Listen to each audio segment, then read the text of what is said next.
With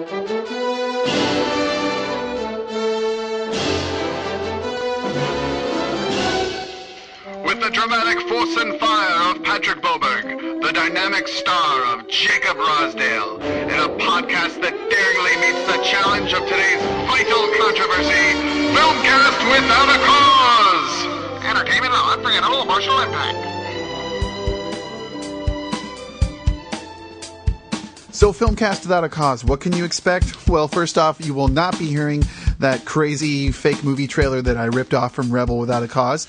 No, we'll start every show with the latest in movie news, maybe something we found on a blog, and then we'll go right into the feature review for that week, followed by new DVDs that you can pick up at a local store, or Redbox, or stream online. Next, we'll have some fun and games, some feedback, close it all out, and then after the credits roll, if you're really into it, we'll spoil the film that we reviewed for that week, so make sure you stick through the closing credits.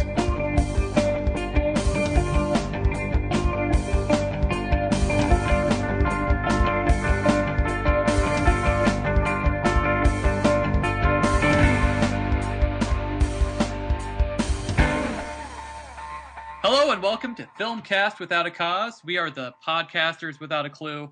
I'm Jacob Rosdale, and I'm joined here by Patrick Boberg. Thank you for inviting me. Oh, you are welcome.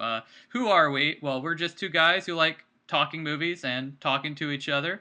We used to be able to do that in a professional setting, but we lost that option, so we kind of started this thing to give us an excuse to see movies. Isn't that right, Pat? That is exactly right. There used to be a time and place where we were both news reporters who somehow got tricked. Or, I don't know, maybe it's before my time. How did that even come about? I don't know. It was before my time, too. But, yeah, they were able to convince the local movie theater to let us see movies for free in turn for movie reviews. The difference between then and now is then we had to pick whatever film was in the small town of Oskaloosa, Iowa, in the two-screen theater.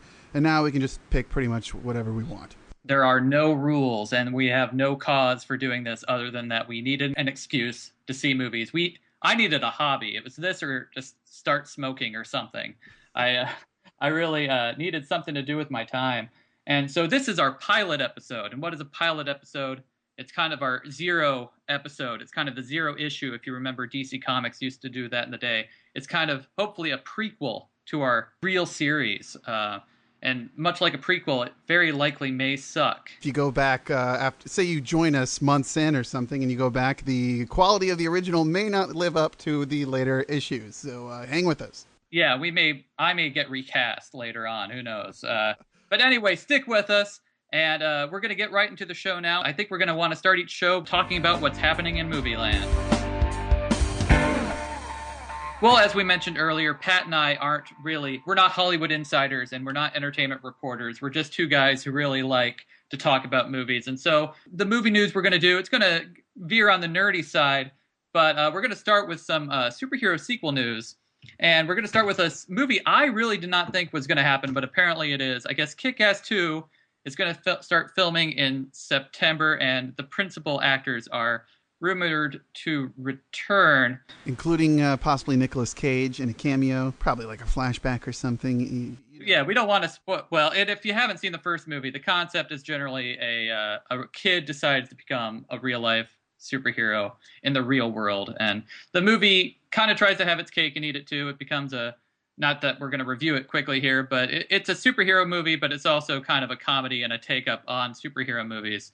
And it wasn't actually a huge hit. I remember a lot of the blogs and stuff I read leading up to its release were imagining it was going to be the Cinderella story, an independently produced superhero movie that got all this buzz at Comic-Con. But when it actually came out in theaters, I kind of tend to remember, I don't have the facts in front of me, but I kind of remember it not doing so well. Well, Jacob, I actually did a little homework. It had a $30 million budget.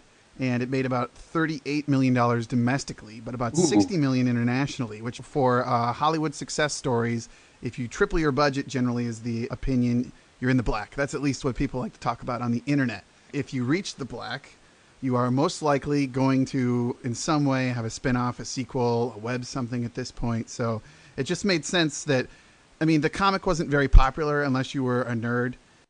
or a big follower of Mark Millar comics, as I have become after that, and not so much wanted. Well, we might talk about that one later, actually, but go ahead.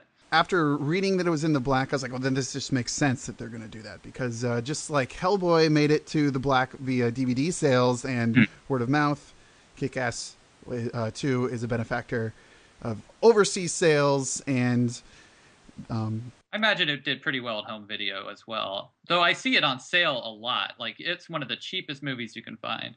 But who knows? Maybe it just sold a bunch.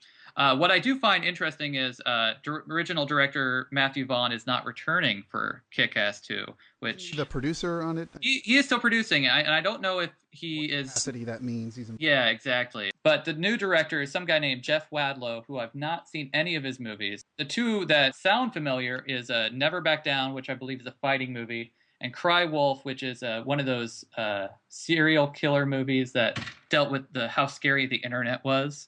So it doesn't fill me with confidence, but if they get the cast and if they have a good script, who knows? I will definitely... Oh, you read the comic book, Pat, so Kick-Ass 2. I started reading the first 2 issues, and the thing about it is that it kind of went in a way that made a lot of sense.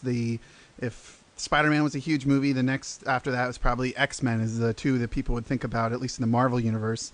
And Kick-Ass 2 goes the route of the superhero, super team. Beyond that, I don't really know where it goes, because my wife told me to stop buying so many comics. Okay. I'm going to have to eventually, after all this podcast money comes flowing in, go buy those comics before the movie comes out, because I'm assuming it won't come out for a year. But that's where it's going to go, and I'm a little interested to see where that heads in the film, because the quick review for me on Kick-Ass was I liked it until it started to get into the super serious, implausible, fighting. There's probably a good chance that a lot of people who are in this super team are going to die, and I haven't read the comics, so they're going to probably try to stay true to life. Well, if it's anything like previous Mark Millar movies, the screenwriters will only read the first 2 issues anyway and then just make it up from there on. Don't get me started. But you know what? The funny thing is Mark Millar likes the movies that have been made out of his source material. He's a big fan of Wanted and a big fan of Kick-Ass. So yeah, he's been saying the sequel was going to happen since before the first one even came out. So he's pretty confident in the product. So Vaughn pushed it out of nowhere. No one really wanted to make it except for Matthew Vaughn. So. And I do believe Universal, who did Hellboy 2, since you mentioned it, is backing this one, where the first one was self-produced by Matthew Vaughn. So who knows? I'm cautiously optimistic. What I'm not as cautiously optimistic for, however, is another superhero sequel that I'm beginning to think won't happen. Daredevil 2 is one of those films that every couple of months some news comes out about it. The first one came out shortly after the first Spider-Man, if I remember. Yeah. What were your feelings on that? Do we need a Daredevil sequel, Pat? If anything, I think we need a Daredevil reboot, probably. And I hate the concept of reboots, unless it's been about 30 years and the first thing was a complete bomb, but a good concept. The difference is I like Daredevil. I think there's good material there. I like the character. I'm not sure if they're going to pull it off, especially with all this stupid wire fighting. I like the director who's attached. David Slade made 30 Days of Night. He made Twilight Eclipse, my favorite Twilight movie, and I love them all. Is that a little bit of Stockholm Syndrome that your wife dragged you to it? Yeah, a little bit. Actually, he did Hard Candy, the Ellen Page movie that's also very good and very creepy. He hasn't really done a superhero movie. He's mainly done vampire and child, whatever you would call Hard Candy. But he has the chops, and if he has a good script, it could be good. What it will depend on is who they cast as Daredevil. And there have been rumors online on Twitter last week that Josh Hartnett, who was in 30 Days of Night, might be taking the role, and Slade said no to that. But I was wondering, Pat, if you could cast the Daredevil movie, who would you cast? Well, first, I obviously, following all those blogs as well, I saw Hartnett and I saw Taylor Kitsch, and I don't think it's going to go to either of them, obviously, because Hartnett got kind of slammed down. But then doing a little bit of thinking about who's hot in the scene right now, I would say probably my first choice is probably Armie Hammer from The Social Network. Oh yeah, he's a good guy, or a good actor. Yeah, I think he's definitely a good actor. He's been in a couple other things right now that are escaping my mind. I didn't write them down. I know him from television's Reaper. But he had a small role on that. But yeah, he was big in The Social Network and Mirror Mirror, the Snow White movie that just came out on Blu-ray. After that, I was thinking, racking my brain about who's already in superhero movies and who's left. This is a weird one because I actually have bigger plans for this, but my second choice would probably be Chris Pratt from Moneyball or Parks and Rec. Chris Pratt? Really? I didn't think he was going to be good for anything but zany comedy, but then he was so good in Moneyball. And he's got the physique that I think he could pull off something like that, you know? I question the physique, but go ahead. Well, he played a serviceable baseball player. I mean, you only got to look at Jonah Hill and Seth Rogen to know that these guys, if they're handed a big pile of cash, they're going to hit the gym and stop smoking so much weed. Not to say that Chris Pratt it's just the nature of the Hollywood beast. Wow, you really went outside what I would have expected. My pick, how it is going to sound so generic compared to Chris Pratt. I went with probably one guy who is on every nerd casting list at this point. It's Chris Pine, James T. Kirk from Star Trek. He actually had played a blind guy before, so that helps Daredevil being the blind superhero, and a romantic comedy called Blind Love that I haven't seen. But supposedly he did a lot of research to play that blind guy, so he might as well keep doing it to work. He's a younger guy, but not too young. I worry that if Hollywood... Like, Daredevil is supposed to be a working lawyer, as an established lawyer. He's not Spider-Man. He's not a young kid. So that's why I was hoping for someone with a little age to him. My other pick was Alexander Skarsgård, who I don't watch True Blood, but I've seen him in a couple of other things, Melancholia, and recently Battleship, and I think he has the chin for it. I think Daredevil, it's very important to have the chin. But in that remake of that 70s horror film. Oh. Which one? James Marsden. Oh, yes, you're right. He's in Straw Dogs, the Peckinpah remake. I hadn't seen that either. I haven't seen that yet, but I actually really like him, so I don't know. He almost looks a little too European. Daredevil's a hero. There's been talks, and I promise this podcast isn't all about superheroes, but there's been talk about adapting the Incredible Hulk into a TV series. I really think ABC should think more about maybe doing that with Daredevil than the Incredible Hulk, because you could make it a case of the week crime story, because he is a lawyer, a working lawyer, who also happens to be a superhero. But that's just being a backseat movie producer. And, you know, since we're talking about the current state of movies, of course, all we're going to be talking about are sequels and reboots. And I don't know how much time we want to spend on this news item, but I thought this was good news. According to Deadline.com, Matt Protasevich, I don't know how to say his name, and Amanda Silvers, who were the screenwriters of last year's Rise of the Planet of the Apes, have been hired to write Jurassic Park 4, which I have always wanted there to be another Jurassic Park movie just because I love dinosaurs. But what do you think, Pat? Do we need to continue this franchise at all? I don't think anybody thought we needed to continue Planet of the Apes, but their prequel is so good that it would make sense. I mean, who knows? I don't think they want to be in the prequel-sequel business their whole life. They seem like a good choice. My only problem would be that I don't want them to continue the storyline where it's gone so far. I almost wish they'd pull Superman Returns and just pick up immediately following Jurassic Park. Either way, I'd go see it. I've seen all the other three in the theaters. Our final item is a news story that's kind of more in your wheelhouse. It's a Hollywood Reporter story. Do you want to tell me a little bit about it? Well, there was this Japanese study that came out that says they based their study on social media, and if it has a bigger impact on a film's box office success than traditional advertising, trailers on TV, posters around town on bus stops. And they said, I don't really know if what they found shows that it's better than advertising, but it definitely says that if there's a certain level of discussion on the internet about film and social media via Twitter, Facebook, Tumblr, whatnot, that it's going to have a higher success of box office. And of course, one of their films was Avatar. It makes a lot of sense if you think about it. The more discussion, the better it's going to show up in theaters, and people will spend their money on it if they hear a lot about it. The only thing that doesn't make sense to me is that I remember last fall when a lot of new TV shows were coming out, that Charlie's Angels was coming out, and it was the most tweeted about show, and it just crashed and burned so hardcore that I don't really understand how that worked out. Still, I think it makes sense. What are your thoughts? This was a Japanese study, correct? Correct. So I would assume Japanese movies must be better than American movies, because from a lot of the things I see on Facebook and Twitter and whatnot are people saying, man, that movie looks stupid. I rarely see anyone tweeting, oh man, can't wait for G.I. Joe Retaliation. So that was probably in my Twitter feed. I probably tweeted that. That's the snark culture out there. Yeah, maybe our culture is a lot more snarky. I'd be very curious to see where this study goes from here. I wish there was a way to invest in a movie after it was made, because after this winning formula, it sounds like they may have cracked the code. we'll have to see. All right. Well, we're going to take a quick break, and when we come back, the feature review for this episode, we're going to tackle the historical, based on a true story, Abraham Lincoln Vampire Hunters. Stay with us.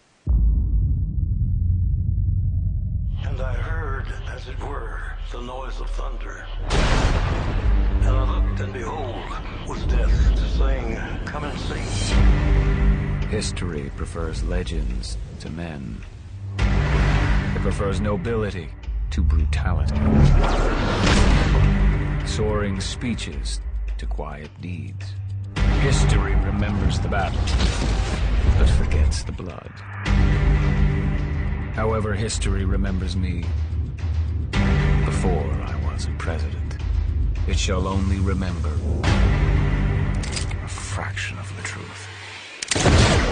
Based on the popular alternate history novel of the same name, Abraham Lincoln Vampire Hunter, comes to the screen thanks to director Timur Bekmambetov, who I think we'll just refer to as Timur from now on, producer Tim Burton, and screenwriter Seth Grahame-Smith, who also wrote the novel.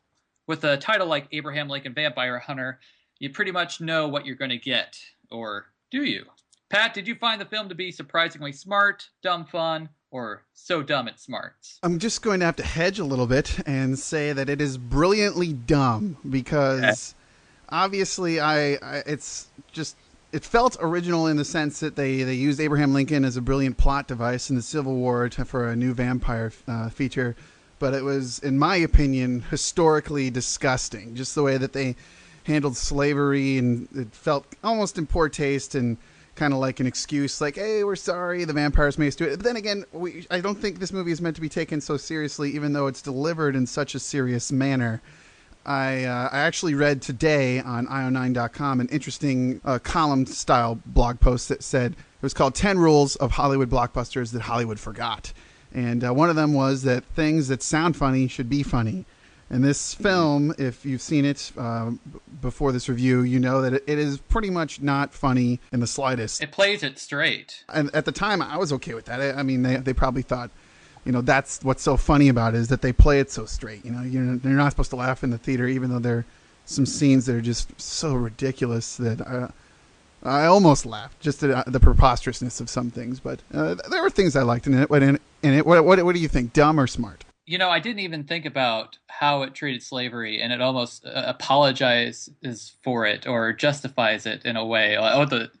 Being a temporary Southerner at the moment, that kind of, I'll have to wrangle with that thought a little bit. But I actually enjoyed this movie a lot more than I thought I would. I do think it is a novelty at most. It barely feels like a movie. It feels like the title seems to justify the existence of the book. And the book being a success has now justified the need for a movie. But for the most part, it is a lot of fun, if very generic, with the exception of it having this historical context. Yeah, I would definitely agree that it is fun in the historical stuff. I'd say, actually, that I really liked two actors in the movie. I thought Abe was pretty good. I've never seen that guy before. Me neither. Benjamin Walker is the actor's name, and he does a superb job. Playing him young and old, yeah. I liked him, and I liked the gentleman who played Henry Sturgis, Dominic Cooper. He was probably the most lively, obviously kind of swarmy guy in the movie. The girl who played Mary Todd, Mary Winstead, she's been in something, but it just escaped my mind. Scott Pilgrim. Yeah, Scott Pilgrim. She played the girlfriend. But she was good, in my opinion, in the first half. Outside of that, I did not like anybody really in the movie. The interesting thing that happens halfway through the movie is that it jumps forward in time from the days of young Abraham Lincoln in Springfield to his role as a president. Spoiler alert, I suppose. Anybody in this audience ever looked at a penny or the $5 bill? You never want to assume. And with that, they have to put on this old age makeup. And I think the makeup, for the most part, for Lincoln is really good. Like, if I hadn't seen the actor playing him earlier in the movie, I would have just assumed that they had gotten someone Lincoln's age and made him look like Lincoln. But the Mary Todd makeup, maybe it's just harder to make a female look older on film. I'm not sure. But she just looked like they had added a couple pounds and some wrinkle lines. But and it was a little bit distracting. I actually thought the effects in the movie, the special effects, and it's a summer blockbuster, so that's a big part of it. See it in 3D. I did not see it in 3D. That's I important. did see it in 3D. Oh, did you? How did it play better in 3D than maybe? I don't like to acknowledge the existence of 3D because there's so many films that it's just terrible and it seems like a money ploy, but it worked really well. It wasn't bright. There wasn't very much of the whole motion blur issue. It constantly played with the field and the depth of vision, and it seemed like Tamir just kept the over the shoulder shot. There were enough in the frame to make it obvious that there was a certain amount of depth there, and it did the Avatar thing more, where there was depth in the shot as opposed to something flying at your face all the time. And the action scenes, it was really really good use of 3D. Now I kind of regret seeing it in 2D. I actually sought it out in 2D, knowing it was post converted, but and it looked like a dark movie, so I assumed it would look that way in 3D. Oh, that's very interesting. There were shots in it, seeing it in 2D, that you could just tell you were missing out on, like an axe. A few of the obvious gun pointed right off to the side of the lens, that type of thing. I found the CGI, and maybe it looked a lot better in 3D, but especially near the very end, I found the CGI to be distractingly fake looking. There's a scene that takes place on a train. It was just smoke and sparks, and it obviously was shot on a green screen, and it was I didn't engage with the climax at all. But in general, the action scenes were well staged, choreographed well with the axe and the fighting. That last scene, a lot of the effects I felt looked really bad. The obvious action scene that probably a lot of people are excited to see, if they're excited at all, would be the one with the horses that's in the trailer, and it seems to be getting quite a bit of buzz. But I actually felt that was just so unrealistic. I have a problem with this. I have a problem with separating myself from what's logical and rational and reality, even in a film that involves vampires and Abe Lincoln. So you're probably not a fan of in general of the work of Timur B, the Russian director who directed this. I don't know. There's scenes in Wanted that I liked, but this film, that was the only scene that really I was like, come on. Okay, all right. These guys are jumping from, horse to horse. Maybe he's seen a lot of House of Flying Daggers or something, and he thought, "Ooh, I'm going to steal this." Yeah. Well, the director had done Wanted, and he had done 2 films in Russia that I've only seen. They're 2 vampire movies, Day Watch and Night Watch. I've only seen the first one, and I found it to be one of the worst films I had ever sat through. I really don't like Night Watch, but I'm a fan of Wanted, and actually, with coming in from, they're very visually inventive films, and so maybe my expectations were just skewed so that I was expecting more of those over-the-top action sequences. And it's one of those problems of expectations. If I had gone in completely blind, maybe I wouldn't have had that problem. I was wanting more insane things. That's my problem. That's my baggage I'm bringing to the movie. I guess the thing we haven't touched is the vampires. What do you feel about Timur's and Mr. Graham Smith's vampire world? I'm just so kind of burnt out on vampires, I think. I hate to say that, but I didn't find it too original. It's not like they brought anything new to the vampires, and if anything, obviously, with Abraham Lincoln being the focal point, they were underdeveloped. And some of the things that they did bring that was new, obviously, with the Civil War and the slaves and the invisibility, they didn't really make much sense out of, if they're invisible, why aren't they invisible all the time? Well, they said something about how silver is why they can't be seen in mirrors. Silver is a big part of the movie. And yet later on, we see photographs taken of these vampires, which would have been using a silver nitrate process, I imagine. You're like the people who got upset with Hawkeye being such a bad archer in the Avengers. I haven't actually done enough research on that, so I could be totally wrong. Please send us hate mail when we give you the email address about that. So I guess what we are trying to get at here is that Abraham Lincoln Vampire Hunter is a fun but flawed movie, and if you don't plan on seeing it in the theater, don't beat yourself up, because it's definitely something you want to pick up on a Saturday night when you have no plans and you just want to laugh at the ridiculousness that you see on screen. I agree. Abraham Lincoln Vampire Hunter is in theaters now and is rated R for violence and some brief sexuality. Well, not everyone, Jacob, wants to spend $8, $12, $15 to see a movie in the theaters. Luckily, films come out on Blu-ray and DVD, and this week and the next there are, it looks like, some good ones, at least one that you caught the first 20 minutes of. Exactly. The week we're recording this, the movies that have come out include 21 Jump Street, which I have a fun story I'll share really quick about this. You mentioned it. When my wife, who doesn't like to go to movies, but she really wanted to go to this midnight screening of The Hunger Games. Took me to it.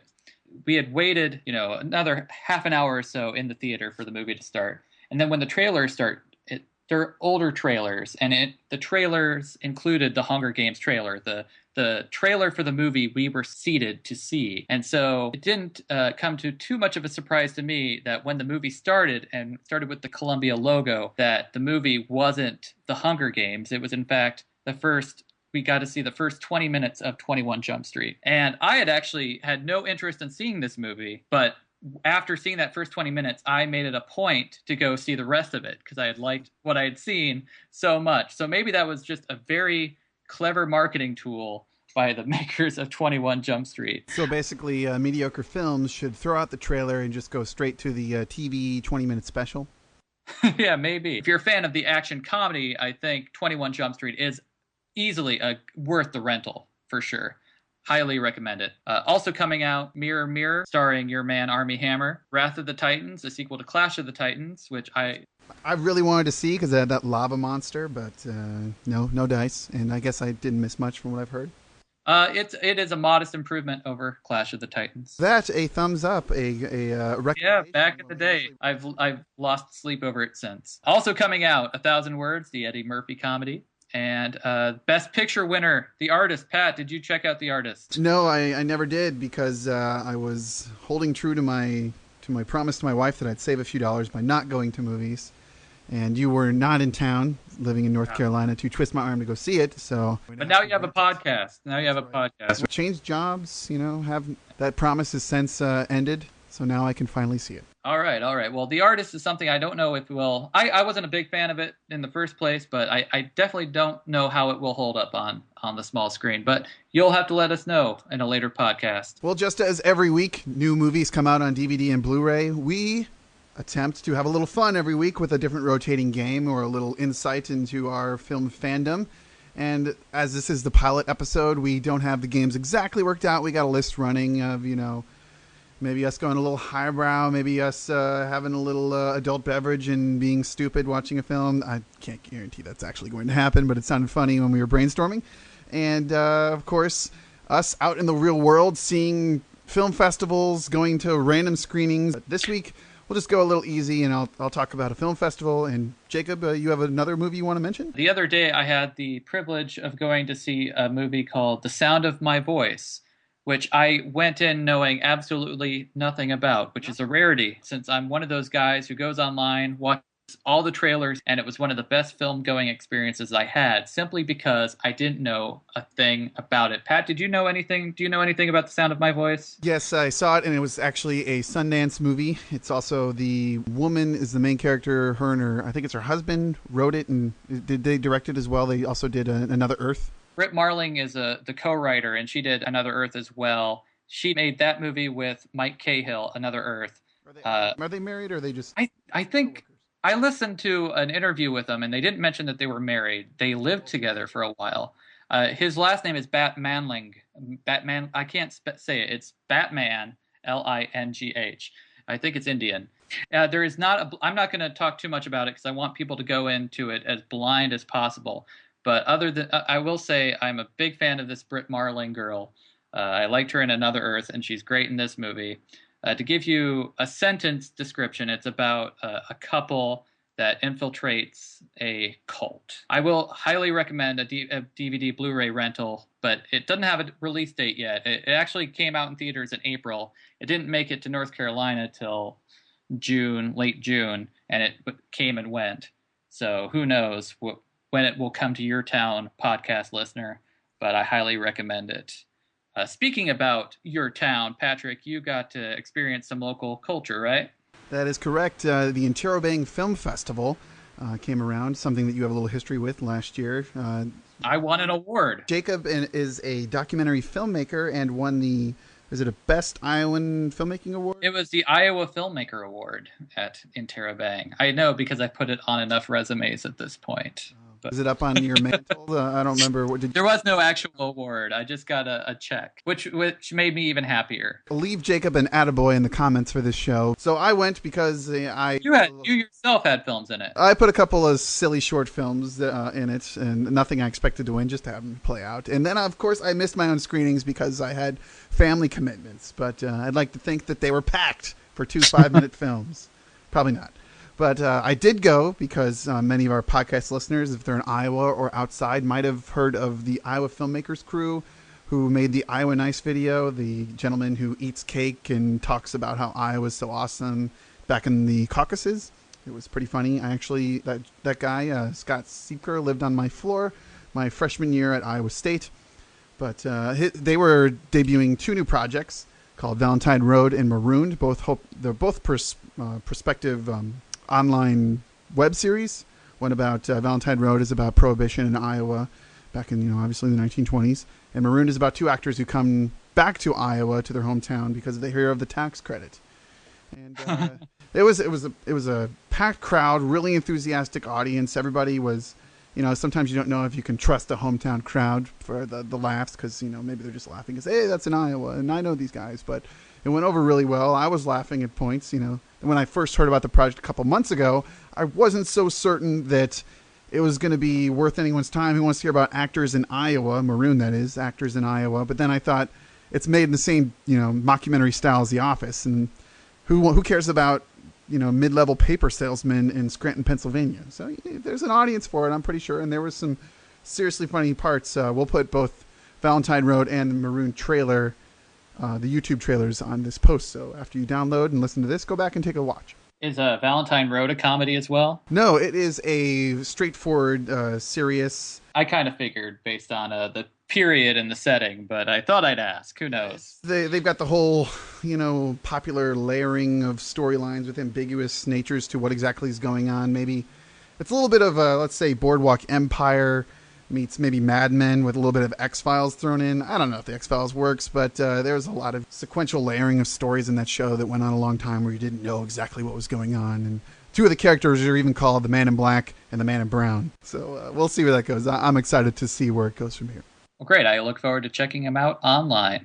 Well, that about wraps it up here on Filmcast Without a Cause. We want to close the show by talking about what's coming up in theaters in the next week. We've got the Seth MacFarlane live-action debut, Ted, and the latest from Steven Soderbergh, Magic Mike. Pat, which one are we going to review? I think we're going to Ted, which is, now that we just decided on that and thinking about it, I think we both really like Soderbergh's stuff, but I don't know. Maybe it's Channing Tatum that's turning me off. I'm not even a big Family Guy fan or American Dad, so we're going to Ted for some reason.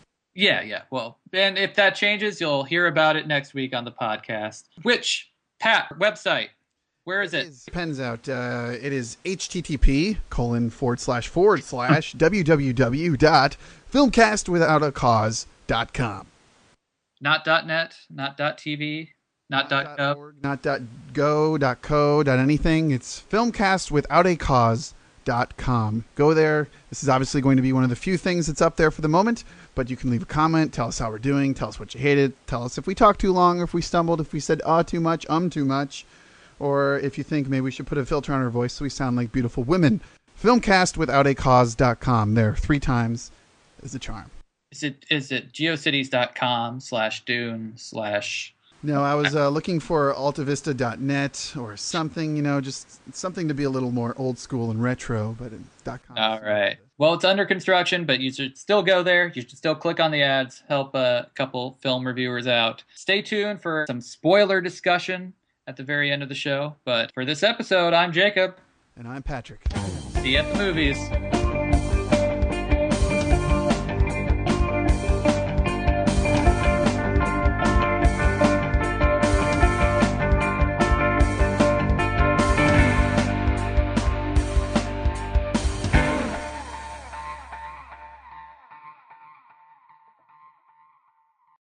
So the show's over, Pat. Let's loosen our collar, take off the tie.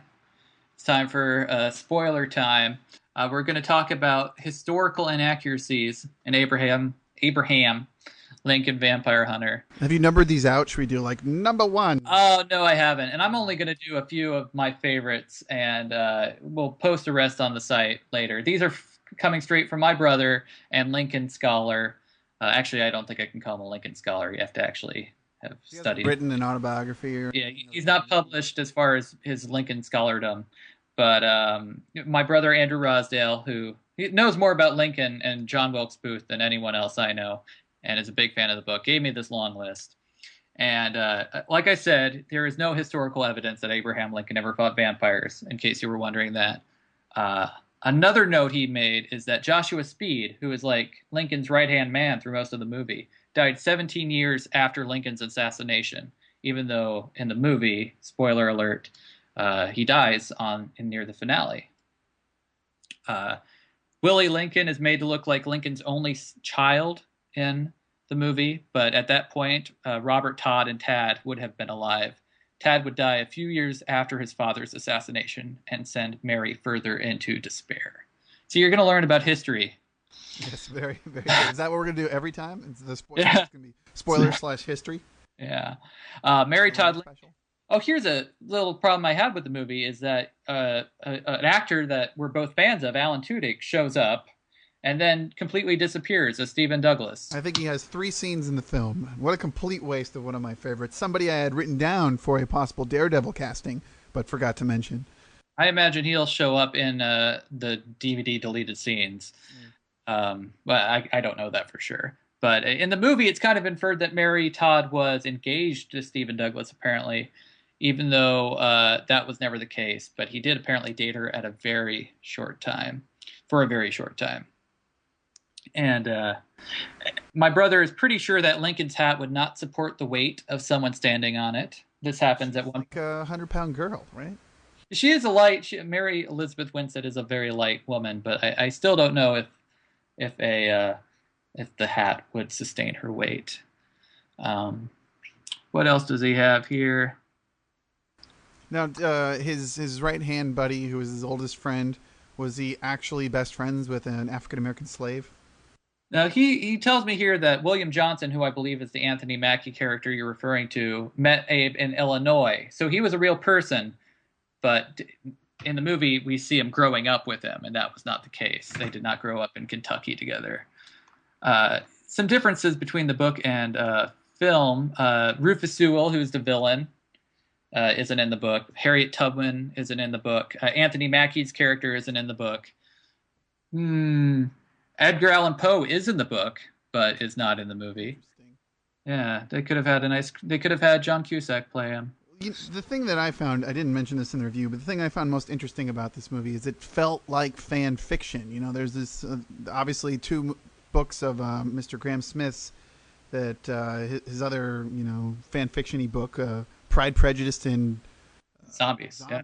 That's, in the movie, that's another book that's been optioned and may someday be a movie. It's gone through a lot of, back Hollywood issues with directors and whatnot, but it seems like if this is successful in any way, there's a good chance or a hopeful chance there might be a whole genre or subculture of preposterous films out there. So who knows? Maybe that long-awaited Star Trek, Star Wars crossover can I've really wanted to see Pride and Prejudice and Zombies. I really hope that movie comes to truth. I'm only going to read a couple more of these differences between the book and the movie. And I'm going to start with the one I found most interesting is that the book begins with Henry, who is the vampire character, who they don't do a very good job of hiding he's a vampire in the movie, I don't think. No. They make it pretty... I mean, it's supposed to be this twist halfway through, but they shouldn't have made it so clear he was putting on sunscreen at the... And touching anything silver. Yeah, I'm sure they were like, "Oh, this is going to get him," but it's really obvious. But in the book, Henry gives the book to the author Seth Grahame-Smith himself, which is kind of a nod to Edgar Rice Burroughs talking about the Journal of John Carter in Princess of Mars, also turned into a movie this year. I'm running out of voice, so I'm going to only read one more. This is a spoiler for the book, and it actually could be a spoiler for the sequel if they ever make it. Are you okay with this, Pat? No, I'm perfectly fine with it. All right. At the end of the books, Henry does turn Abe into a vampire, and they continue to fight vampires such as KKK vampires. I did hear something about this involving Martin Luther King Jr. Yeah, and then at the very end, they watch Martin Luther King give his "I Have a Dream" speech. Now that we're talking about spoilers and we've covered some of the history and the differences in the book, did you think the guy at the very end was supposed to be our current president, President Barack Obama? Wait, the guy at the very end who... Guy in the bar. You thought that was supposed to be Barack Obama? My brother and I had a conversation because they make a point that you only see him from the back, and he obviously has big ears. I don't know if you can tell his race necessarily. That might be something I might have to get the DVD just to find that out, just to watch that scene again. Are we supposed to think that Henry Sturgis is like a mastermind who somehow picks the future presidents? Yeah, that might be stretching credibility a little bit, but it seemed like could be a little fun thing to think of our current president still continuing the fight against vampires. But yeah, that's enough spoilers for this part. If there's one thing I can say that I over the top and stupid as a spoiler. At the very end, they didn't say her name, but the vampire that's with Adam, the big bad guy, I assume is Eve, because they're from the Eden Plantation. But, I didn't even catch that. On the invitation, it said Eden Plantation, so Adam and Eve, whatever. Anyways, at the very end, Mary Todd is on the battlefield at Gettysburg. She helped deliver the silver that helped them defeat the Southern vampires. Eve is there, and she's gonna attack her, and then Mary Todd just shoots her down. It's like, you killed my kid, and I know you did. It's like, okay, this is too much.